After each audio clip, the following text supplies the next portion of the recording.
Thank you for tuning in to the next presentation in the Adulting 101 series. Today we're going to cover study tips for different learning styles that are associated with the VARKS assessment. My name is Paul Salee, and we'll get started. So first I want to go over the presentation, the flow of what we're going to be covering today. First, we're going to cover the 4 learning styles in the VARKS assessment. And we're going to just do a quick overview so that then you can go in and actually do your own assessment. I'll provide a link, and then you'll just take a 16-question assessment, and it'll tell you what your preferred learning style is. After that, we'll do a review of each learning style individually, and then we'll go through study tips, a lot of which are going to be universal across the board. There's some that are more strongly associated with a particular learning style, and we'll cover that later. So the 4 VARKS learning styles are visual, auditory, read-write, and kinesthetic. Those are the 4 ones. That also makes up the whole VARKS acronym. And if you're wanting to find out what your actual preferred learning style is, you can scan this QR code. It'll take you to the VARKS assessment page. And then, like I said, you'll do 16 questions, and it'll assess you on what your preferred learning style is. You can actually score in more than one because some people have to adjust and they don't just focus on one, they have multiple. The first one let's cover is visual learners. So a visual learner prefers diagrams, charts, graphs, and mind maps. They're very much wanting to have graphic tools that help them kind of disseminate the information. And they benefit from color-coded notes and spatial organization. Some examples are studying with infographics or flowcharts and watching educational videos with strong visuals. The next one is oral learners, so this is through spoken language. They prefer spoken explanations, discussions, and lectures. They benefit from repeating information aloud or using mnemonic devices.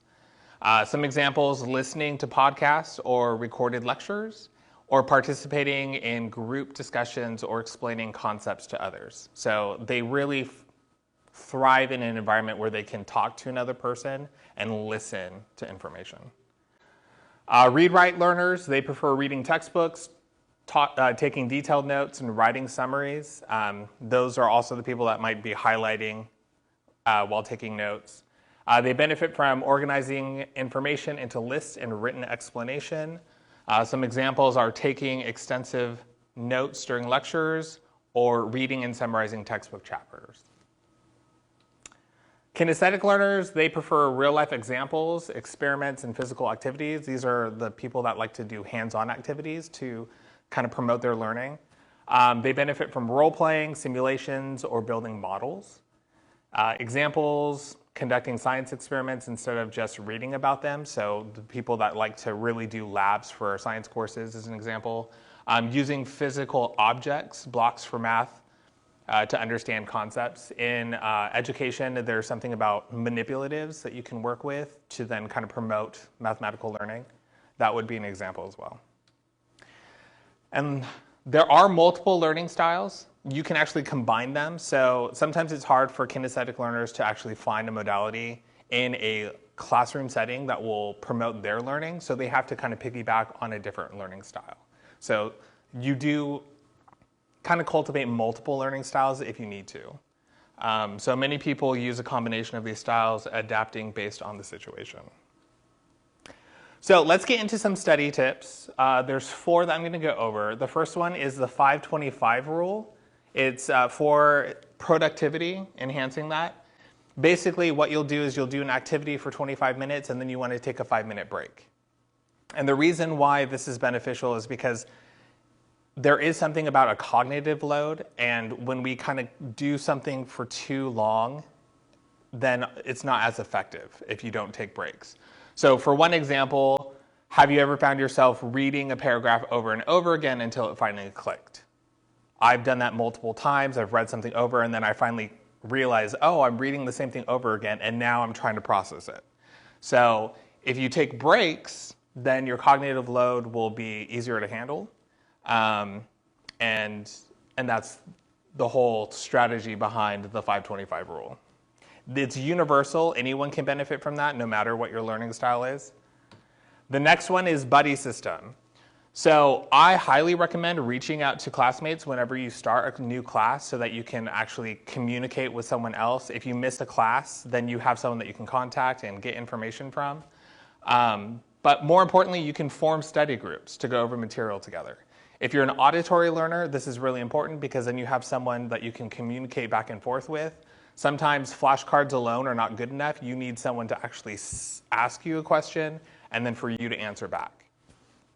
Having other people to study with means you can explain the material to one another. You can quiz each other and build a network you can rely on throughout the rest of the class and beyond.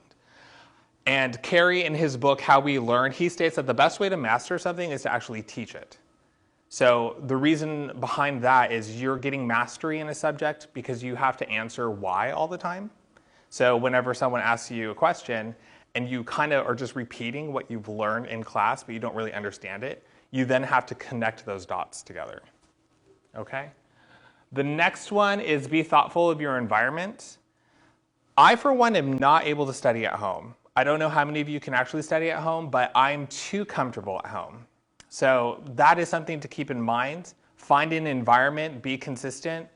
If you can't study at home and you need to actually go out somewhere to study, then be purposeful in your time. Schedule that out. Go out to a cafe, go to Starbucks, go to wherever you need to go, the library, and then be thoughtful about your environment. Some people also need silence. Some people also need actual noise, background noise. They do better when there's just a whole bunch of people talking in the background or if they're listening to music. Find out what works for you and be consistent. The last thing that I want to cover is always ask why. So in my years of actually tutoring people in mathematics, I would always ask them why. Why is it that you're doing this next step? Because that's going to help them with mastering the material if they can answer why they have to do whatever the next step is in a mathematic problem. So it deepens your understanding because you must provide an answer on how something works. Sometimes my students would always say during an exam, they would hear my voice saying why, and then them having to answer it. They've got into the habit of doing that, which then deepened their learning. So thank you so much for listening to the presentation. If you want to learn more about more specific studying tips for each learning style, scan this QR code. It's going to take you to our LibGuide page, which is going to have documentation on each individual learning style and what benefits them. Thank you.